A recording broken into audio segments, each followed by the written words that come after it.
A place to recuperate, Pat. You're good company, as well as being the finest cook I know. I wish they'd always give you a short rest between cases like this. Oh? I'd like to have your company oftener. Well, I like the rest, too, but if I have to be shot to get it, it's rather a high price to pay. And now you're going to tell me how you got that bullet in you. You promised the whole story as soon as supper was over. Sure, Pat. It was one of the weirdest cases I've ever had. The inspector told me the facts before I started after the criminals. Old Ben Weeks had a gold claim on the Klondike River about 40 miles from Dawson. It was a rich claim, and Ben was a hard worker, so very seldom went to Dawson, and his only friends were a couple of trappers in his territory. One day, as he went back to his cabin from his gold claim, he saw two strangers in the path before him.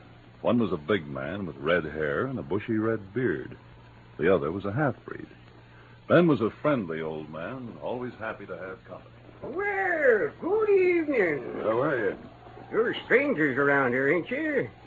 Can't remember seeing you before.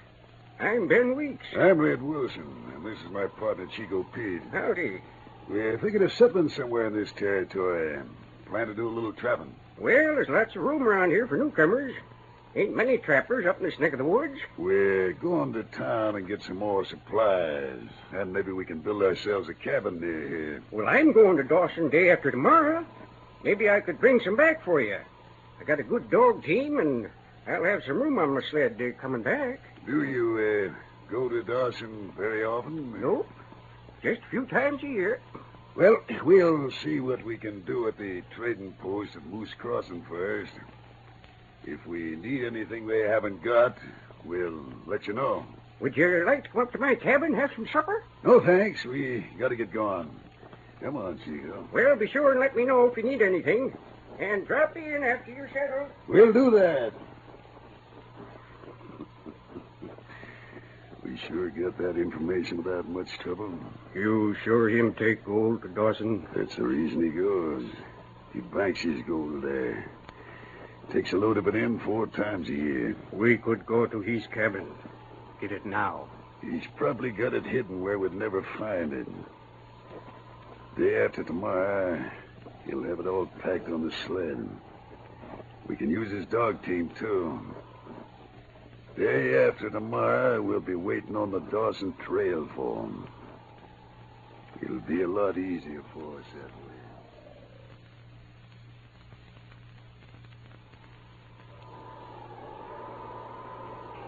Here comes the old codger. I'll let him have it when he goes past this rug. You kill him? Sure. He got enough dust to make us independent for life. Get ready, here he comes.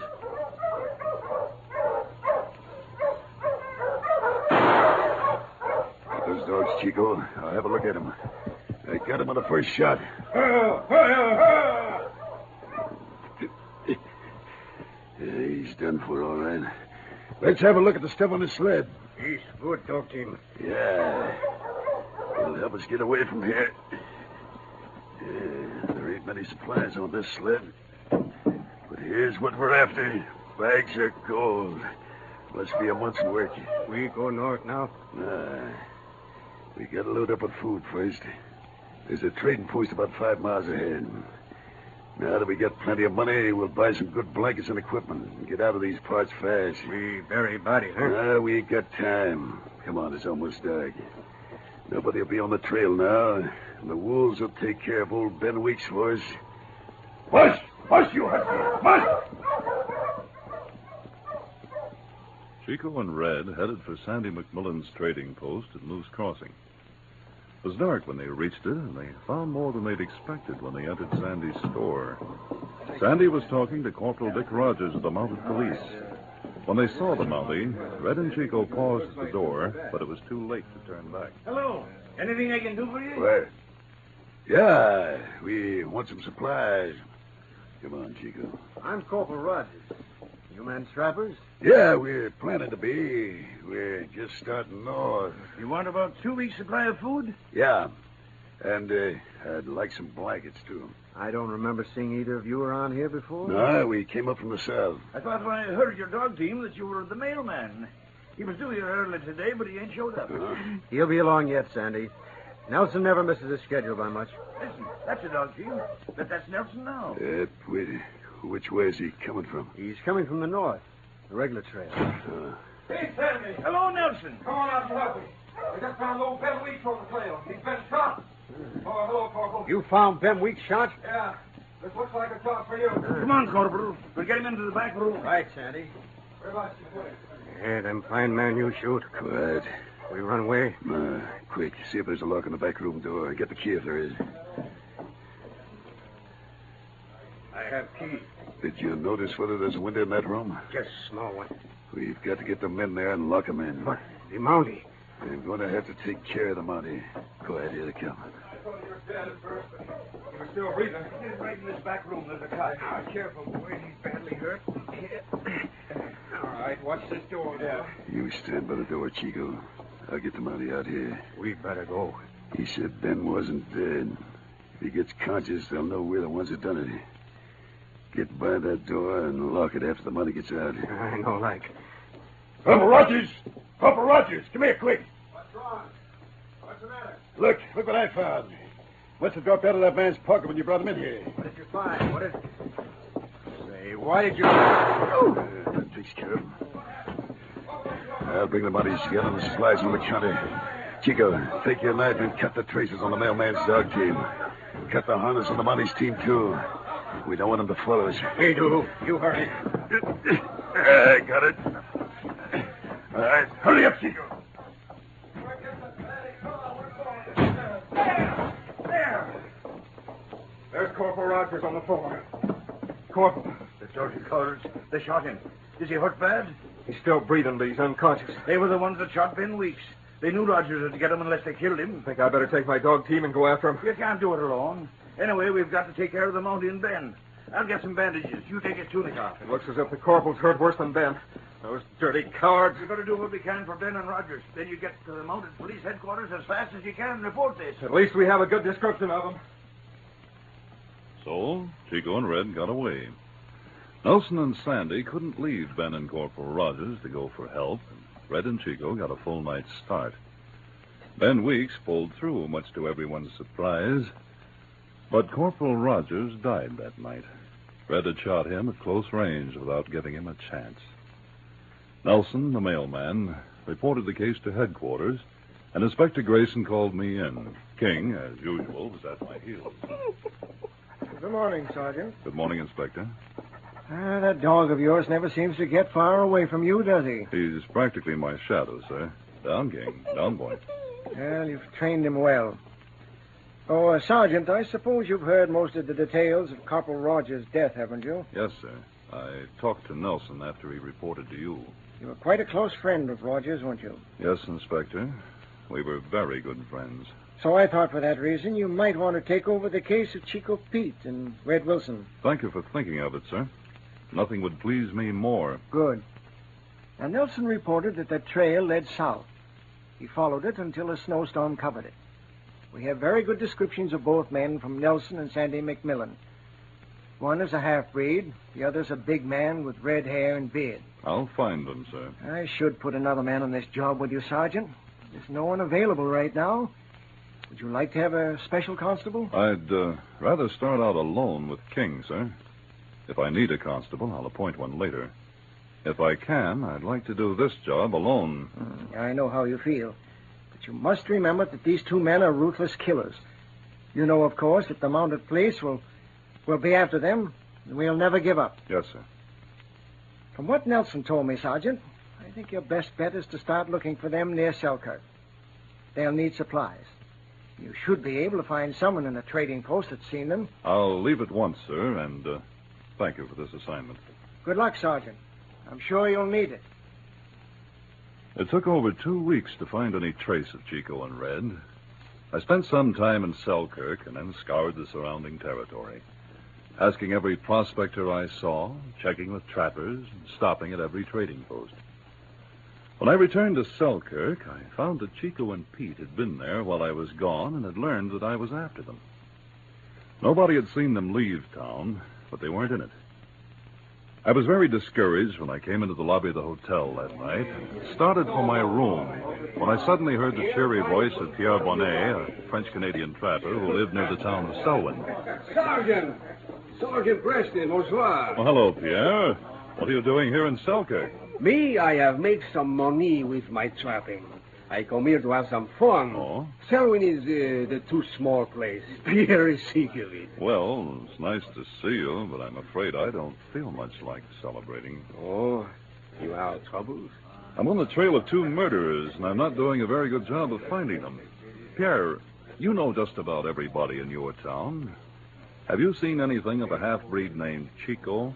And a man with red hair and a red beard? Anybody like that been in Selwyn? A man with red beard, you say? Yes, big man. Yesterday on the trail, when I come to Selkirk, I see such a man. Huh? He's on the trail to Selwyn. Was he alone? No, I don't think so. But I don't see the other one. He go off into the woods when Pierre come around the bend in the trail. They wouldn't want to be seen together. Did you talk to them at all? I try. But this man, she's not very friendly. One of his dogs was going lame, and he was very mad when I tell him the dog should not be made to work with such bad foot. You're sure he had a red beard and red hair? His hair I could not see. But his beard, she's red. And he has very hot temper. So maybe the hair, she's red too, eh? Well, it's worth a try, I guess. I'll take the trail to Selwyn tomorrow morning. Sergeant, why don't you stay in my cabin? I am here, nobody uses it. Why, thanks, Pierre. I'll do that. You remember, he's on the far edge of town. Yes, I remember where it is, Pierre. Thanks a lot. It's pleasure, Sergeant. For Pierre is no trouble at all. I got to Selwyn late the following night and went straight to Pierre's cabin. It was in a lonely spot outside the town, but it was very comfortable. I spent the next 2 days trying to pick up some information about Chico and Red. But nobody in town had seen them. No one like them had been in the trading post to get supplies, so I began to think that Pierre had imagined the man with the red beard.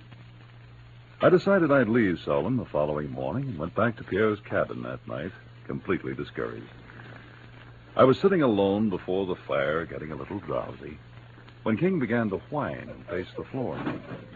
I went to the door with him to let him out, and when I opened it, there stood one of the biggest men I've ever seen. He was 6'6" and correspondingly wide.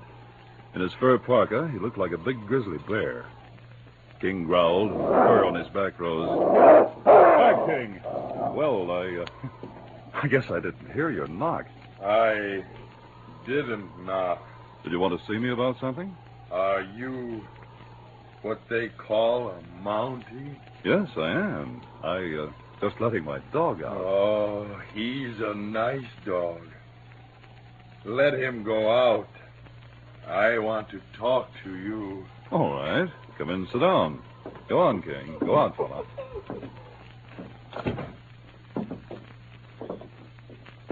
Are you in trouble? I want my dog back. Your dog? Did you lose him? You've got him. What? What are you talking about? I want him back now. But what kind of a dog is he? I don't know what you're talking about. They said you'd say that. They? Who? If you don't give him back, I'll kill you. Now, listen, I've never even seen your dog. I haven't got him. You're lying. They said you'd lie. I'd be glad to help you find him if you tell me where he is, or I'll get you now. But I can't tell you where he is. I don't know. You know, but you won't give him Just to a me. minute. Let me talk. I'm going to kill you. I was in a bad spot. My gun was in its holster on the cot behind this man. He came toward me slowly like a big black ape. I gave him a smashing blow in the face, but it was like hitting a stone wall. He didn't even stagger. His fur parka protected his body, and in spite of anything I could do, I felt his hands on my throat. With the last bit of breath I had, I yelled for King. I don't know why, because he was outside and the door was shut. But just as everything went black, I heard a crash of glass, and as if it were far away, I heard the roar of King's attack. No, don't bite me, dog. Go away. Back. Go away. Fear for King kept me conscious, I think. That man could kill him easily by hitting him with a chair or choking him with those hands. I grabbed the edge of the table and pulled myself up. I still couldn't see, but I could hear King growling and tearing at the man who had tried to kill me. Then, when my vision cleared, I saw him. He stood in the corner, a chair in front of him, holding King off, not hitting him. His big hands dripped blood, and King had torn the front of his parka to shreds. The man's face looked hurt and worried. I found my voice at last. King, back, fella, back. But watch him, boy. He bit me. He's the first dog ever bite me. You didn't try to kill him, did you? No, I wouldn't hurt a dog. Dogs like me. I like dogs. That's why I was mad at you. You won't tell me where you hid Jock. Jock? Jock is my dog. Why didn't take Jock? Can't you see, man? This is my dog. Why would I want your dog when I have this one? This dog likes you just the way Jock likes me. He broke through the window to help you. Well, that proves he's my dog, doesn't it? That proves I didn't take yours. But... Yes. Yes, I guess that's right. Your hands are bitten, man. You'd better let me fix them. Jock would have done what your dog done if someone tried to kill me. Of course he would. Down, King. Back, fella. It's all right now. Oh, sit down beside this table, and I'll get some bandages for those hands. He's a good dog. I like your dog. What's your name? Martin. Grizzly Martin. Grizzly Martin. Well, let's have a look at those hands, Grizzly. You live around here? Yeah. Me and Jock. That is, till he went away. We live all alone. We never see people much. They were the first ones for a long time. They? Who? The men who said you took my dog. They came 2 days ago. They wanted to buy Jock. I told them I'd kill anyone who tried to take him. Then the next day, Jock was gone. They told me a Mountie took him while I went to town for them. Well, how did you know where to find me? The people in town knew you were here. I asked them. Those men who said I took your dog, what do they look like? One was white.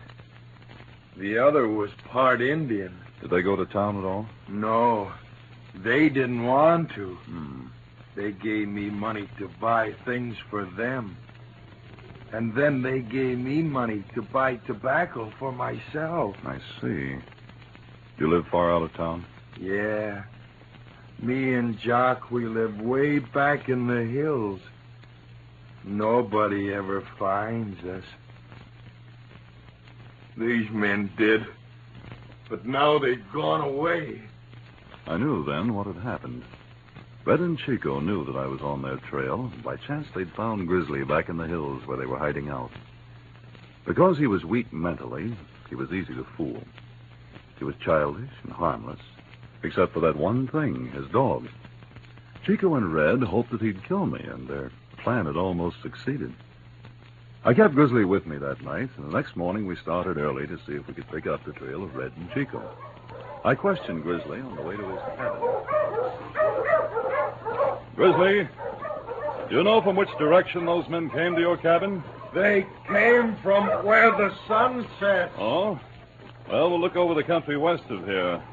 There was a snowfall yesterday. We should be able to pick up their tracks. I think they're the ones who stole your dog. I'll kill them if they took Jock. Would you know Jock's tracks if you saw them? Sure I would. Jock is bigger than any dog I ever saw. And his front paw is twisted. He got it caught in a trap once. One of their dogs went lame, I think. They must have needed another one. If we're lucky, we'll pick up their trail. On, King! On! We were lucky. We found their campsite to the west of Grizzly's cabin in the hills.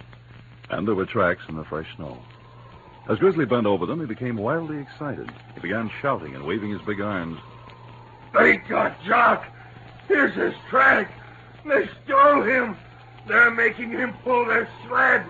I'll kill them. I'll kill them. They stole Jock. Hold on, Grizzly. Don't get so excited. Calm down. I'll kill them, I tell you. They took Jock. I'll get Jock back for you. Now, I want you to go back to your cabin. Go home and wait until I come back. No. I'm going to catch them. They took Jock. No, Grizzly. You must go back and take care of those hands of yours. My hands don't hurt anymore. I'll kill them. I'm going to find them. Grizzly, I can't take you with me. It may be days before I catch them. You can't go. I won't let you. You can't stop me. Oh, yes, I can. I have this gun, see? Now, don't make me use it. King won't let you hurt me. You can trust me, Grizzly. I promise you I'll bring Jock back. They're bad. They'll kill you and take your dog, too. I can take care of myself. Now, please go back and stay there. I'll bring your dog back with me. No, they took Jock. They made... Grizzly hesitated, and then, muttering to himself, he turned and ambled toward home like a big Kodiak bear. I watched him leave and started in the other direction on the trail of Chico and Red. On, King! On, you huskies! Chico and Red were headed west. I knew they were planning to cross the mountains to the border of Alaska. But to do this, they had to break a fresh trail, which slowed them down. They hadn't had much of a start, and my dogs were fresh, so I knew I could catch them. I reached the mountain trail the next day. It was treacherous and heavy going for the dogs going up and around the mountain. We'd reached a point where the trail was narrow. A slope ran down from the side of it and ended in a sheer drop of 200 or 300 feet. Suddenly, as we rounded a bend, King gave a sharp bark. At almost the same instant, a gun went off. I felt a stinging pain in my right shoulder that spun me around. As I fell, I heard King attack and saw him go over the side of the trail, rolling down the slope in a snarling heap with the man who had shot at me. My right arm was helpless. I tried to struggle to my feet as I fumbled with my left hand for my gun. Then I heard a voice beside me. Stay still, Marty. This time you die. Chico. Your dog maybe kill Red. Now I kill you. Do not reach for gun. How'd you get back here? We see you from upper trail. We come back, wait at bend. Now see this gun, Marty. I'm going to shoot you right now. I'll never be closer to death than I was at that moment as I stared into the rifle barrel of Chico, the half-breed. He enjoyed my helplessness and waited a moment, looking at me with his small, beady eyes like a snake before it strikes. And then suddenly, from around the bend behind him, there loomed a massive figure. It came soundlessly and swiftly, and Chico screamed in terror as Grizzly Martin picked him up like a sack of flour and hurled him over the slope. Grizzly. He's dead now. He went over the brink. How'd you get here? I came after you. I knew they'd kill you. Where's King? Did he go over the ledge? No. He's got the other one, beside the edge of it. Now I'll kill the other one. No, Grizzly. Help me first. I'm shot. Get me to my sled. I'll carry you. Oh, you can't, man. I'm too big. I can't. Oh, be careful. It's my right shoulder. There. I never saw a man as strong. Now I kill the other one. Grizzly, wait. Stop. I'm going to kill him. No, Grizzly. He's my prisoner. He knows where Jock is. If you kill him, you won't know where to find your dog. I must find Jock. If you do as I say, you will. Get Red up from the side of the slope, man. If he's hurt, carry him. But first get my gun out of the holster for me. There it is. Thanks. I'll call King off and you get Red, but don't hurt him. He better tell where Jock is. Careful now, don't slip. Back, King. Come here, boy. Let him up. Grizzly will help you from up here, Red. Good boy, King. Oh, thank the Lord you didn't go over that cliff. Stay close to me, fella. Where's my dog? Where's Jock? He's all right. Don't hit me, Grizzly. All right, Red. Where's your dog, Gene? It's up here around the bend of the trail. Is Jock all right? Sure, he's all right. Please, Marty, don't let Grizzly or that dog of yours hurt me. Are you hurt much? Can you walk? Just bruised. I can walk. I'll take you to Jock, only don't hurt me, Grizzly, huh? Lead the way, Red. I don't think you'll try anything with King and Grizzly behind you. I'll follow on the sled. I'm going. Only keep those two away from me. We went up the trail to the place where Red had left his dog team. Jock, Grizzly's big dog, was hitched to the sled, and that was when I needed my gun. Grizzly took one look at Jock and turned on Red. He was wild with fury. You used to whip on him. You hit him. His head is cut. I'll twist your neck off. No, I think it was Yukon. Let it, Grizzly. Let him go or I'll shoot. Get back, I say. But he hurt Jock. They hit him. Get back, I say. It was Chico who hurt him. I'll have to shoot you, Grizzly, if you try to kill Red. And if I kill you, there won't be anyone to take care of Jock. He'd be lonesome without you. Yes, he would. Come on, Grizzly. Get these dog teams turned around. You must help me, Grizzly. You must help me get home. Well, Pat, that's the story. I had no trouble getting back. No trouble, you say? Bringing in a murderer with only a dog and Grizzly to help you, and a bullet in you besides. No trouble. Well, it wasn't exactly a picnic. But Red was so afraid of King and Grizzly that he did everything I told him to, and he didn't try to get away. And what about Grizzly, Sergeant? Did you turn him in? Grizzly had saved my life, Pat, and I felt that I owed him his freedom. But ain't it dangerous letting him roam around? Oh, he's perfectly harmless if no one bothers his dog. Of course, this story is spread around by now, and I'm sure that no one will ever try it. Grizzly and Jock live alone in the wilderness together. They don't see much of civilization. And so King saved your life twice in this assignment. Mm-hmm. He certainly did. Ah, he heard me say his name. Look at him, will you? Putting his big paw on your knee. Hello, fella. I believe he's trying to tell you he's bored with this quiet life. Is that it, old boy? You missed the excitement? Well, don't worry, King. We'll soon be back on the trail again.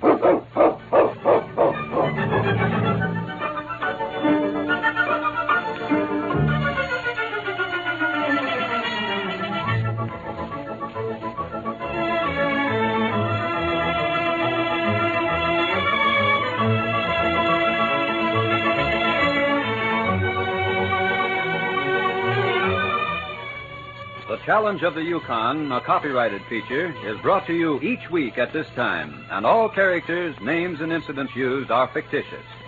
Listen again next week to another exciting adventure during the days of the gold rush. L. Prow speaking. This program came to you from Detroit. When was the War of 1812 fought? This question is a sample of what not to expect on Break the Bank, the famous quiz show heard over most of these ABC stations every Friday night. But then, neither do the questions require the contestant to have the knowledge of a nuclear physicist. No, the posers are of general interest. For example, a contestant recently was asked to name the South American capital that's located on the equator. His answer, Quito, the capital of Ecuador, broke the bank for $3,170. You can easily see that Break the Bank is the biggest money-paying quiz show in radio. Its jackpot always contains at least $1,000, and it's worth much more most of the time. Naturally, there's plenty of suspense when that big money question is asked. Suspense for the contestant, suspense for the studio audience, and suspense for you, too. So hear Break the Bank when it's broadcast over most ABC stations tomorrow night. This is ABC, the American Broadcasting Company.